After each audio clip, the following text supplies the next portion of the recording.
Okey, Assalamualaikum warahmatullahi wabarakatuh. Lama dah saya tak buat video. So saya akan start balik buat video Okey tips kalau korang mula nak belajar tentang 3D printer lepas tu korang nak beli 3D printer. So apa ciri-ciri 3D printer yang korang boleh beli supaya korang tak tersilap lah. Okey. Terutamanya kalau korang tengok yang harga-harga murah yang orang nak jual second hand ke apa semua kan. So apakah ciri-ciri 3D printer yang patut korang beli? So kalau korang nak tahu, kena tengok video ni sampai habis. Jom kita belajar. Okey, jadi ini saya nak tunjukkan beberapa jenis 3D printer yang saya ada. Ini bukan semua ada lagi dua model yang dekat rumah saya lah. Okey.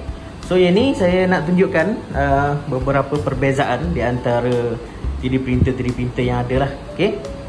So kalau korang nak beli 3D printer, korang tengok terutama yang second hand punya model lah. Okay. Sebab sekarang dah banyak jual second hand dekat Carousell, dekat grup 3D printing, dekat Facebook atau mana-mana yang korang jumpa lah. Okay, jadi untuk pertama sekali saya sarankan korang beli 3D printer yang dia panggil model direct extruder. Okay.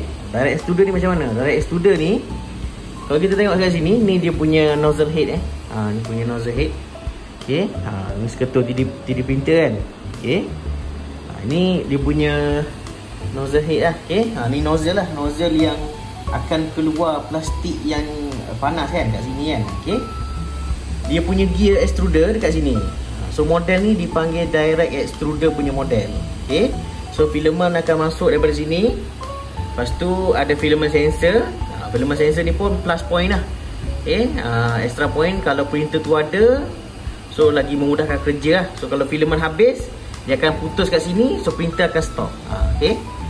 So ini filament sensor. Lepas tu ini ciri yang paling penting sekali korang kena ada ni. Ini direct extruder punya model. Kalau yang ni spesifiknya adalah Ender S1 Plus. Okay, dia pakai sprite extruder.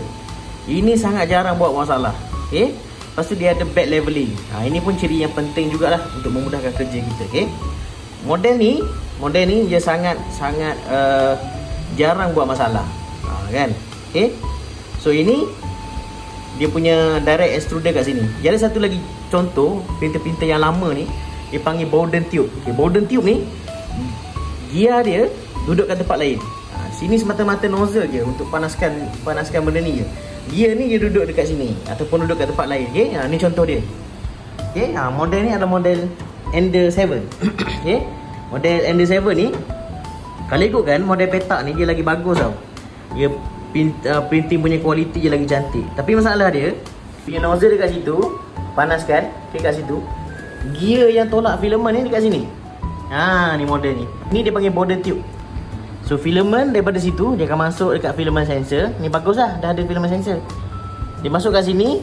So ini yang akan tolak. Dia akan tolak pergi ke sana. Okay. So apa masalah dia? Kadang-kadang kalau kita print material seperti PEDG, TPU, so dia banyak string. Lepas tu yang model macam ni kan, model yang merah ni model lama ni, model lebih kurang first generation punya 3D printer lah. Okay. Model extruder ni dia banyak masalah. Dia kadang-kadang kalau kita print lama sangat, belas-belas jam apa semua kan, dia start panas. Ada kipas tapi tak cukup. Kita boleh modify lah kan, tambah kipas ke apa kan. Bila dia panas kat sini, filament yang masuk ni dia lembut. Bila lembut, dia tolak tu, filament tu lembek dalam ni. Dia akan jadi banyak masalah lah nanti kan. Lepas tu tak ada print laju. Kalau print laju je dia akan sakut kat sini lah. Okay. Kalau model macam ni, Bowden tube ni, dia masalah kan. So kalau kau tengok dalam pasaran, tengok model dia, model Bowden tube kan. Dia tolak kat sini, nozzle kat sana, nozzle kat dalam tu. Kalau boleh elakkan lah. Okay. Kalau nak beli dan nak belajar modify boleh. Sebab model ni boleh, ada je ramai je yang Muhammad Saleh buat kan. Dia tukar benda ni, dia tukar sprite extruder. Dia punya seketul tu sprite extruder macam ni. Tapi banyak kerja lah kan. Kalau rajin buat DIY boleh lah kan. Okay. So itu ciri-ciri yang pertama lah, direct extruder. Gear kat sini, nozzle kat sini. Memang perform. Okay.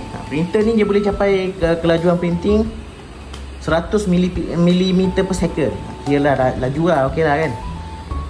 Okay, lepas tu ini yang model bagus sikit. Ini yang, kalau ini model CR10 SE. Model ni kalau CR10 punya series, dia dah generasi keempat. Dia laju lah. Printer ni laju Printer ni laju. Dan dia jarang ada masalah lah. Filament sangkut ke apa ke, jarang ada masalah. Kecuali filament tu je problem. Okay.